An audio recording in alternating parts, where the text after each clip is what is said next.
Hello, supply chain universe. Today, let's talk about strengths. And first, I'm going to talk about why is it important for you to consider strengths during the hiring process.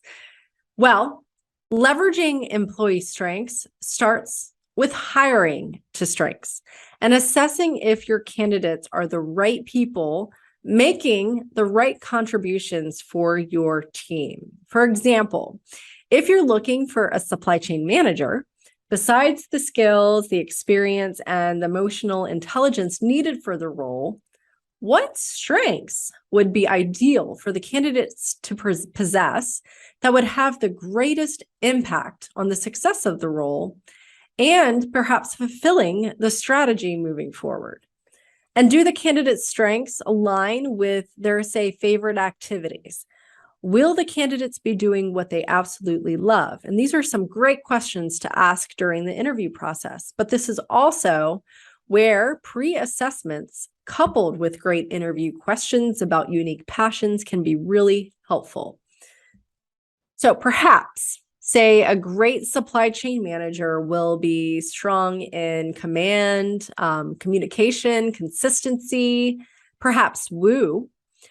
And then a great supply chain associate would be strong in analyses, maybe responsibility, maybe a great learner.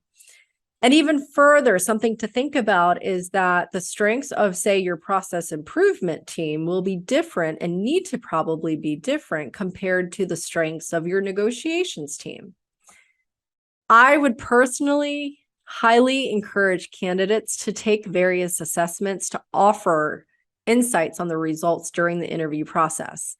And a tip that I would offer here is that when you're going into the interviews beforehand, ask the recruiters of the organizations which assessments that organization has adopted for their employees, and actually consider investing in those assessments that you can speak intelligently during the interview process about the results and about why you are the ideal candidate based on those results. Now let's talk about team strengths. Within an organization, as a leader, encouraging assessments that focus on strengths and possibly even purpose can be really great for a team. I'm going to highlight the Clifton Strengths Finder assessment because I think it's a really good one.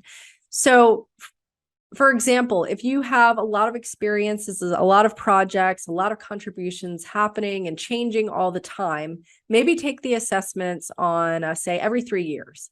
And if not, consider taking the assessment maybe on an annual basis. And I would suggest completing the assessments at the same time as a team. That way, you're able to compile all the results, discuss any themes, perhaps any surprises that you're seeing, and discuss how those individuals leverage their results very well today, but how they can perhaps leverage them even better in the future. Once you're aware of the strengths, now it's the fun part, because then you really get to dive deep into what you do with those results. And as a leader, you'll want to review the results with each of your team members, discuss, where the strengths resonate, maybe perhaps where they don't, going through the explanations and talking through every single sentence, and discuss how those individuals are leveraging their strengths in the role and in various projects. And perhaps if there are aspects of the role or various projects that require actually different strengths. And does it make sense to make adjustments to the stakeholders of, say, projects? And are there other people on the team that could perhaps move into that project and utilize their strengths to positively affect it? And if there's an aspect of the role, say, that somebody's not strong in, does it make sense to explore growth in that area? Does the individual want to grow in that area? Is it, say, for example, is it a major part of their role? Or could they benefit from perhaps training, courses, maybe even a coach, and discuss their interest and tie it back to the role, the strategy of the team, and the value to the organization, and really the value of them growing in that particular strength? Or again, Does it make sense to just make adjustments based on what you know of your team member strengths? So now let's talk a little bit about the benefits of your team knowing their strengths individually, but then also their teammates' strengths. So we know that when employees are able to utilize their strengths on a regular basis, they actually end up happier, more satisfied, more fulfilled, more engaged, and even more collaborative, and they connect to the work more. Think about it. I mean, when you know the strengths of the individuals on your team, you're really able to get excited about how you all can leverage the strengths and come together.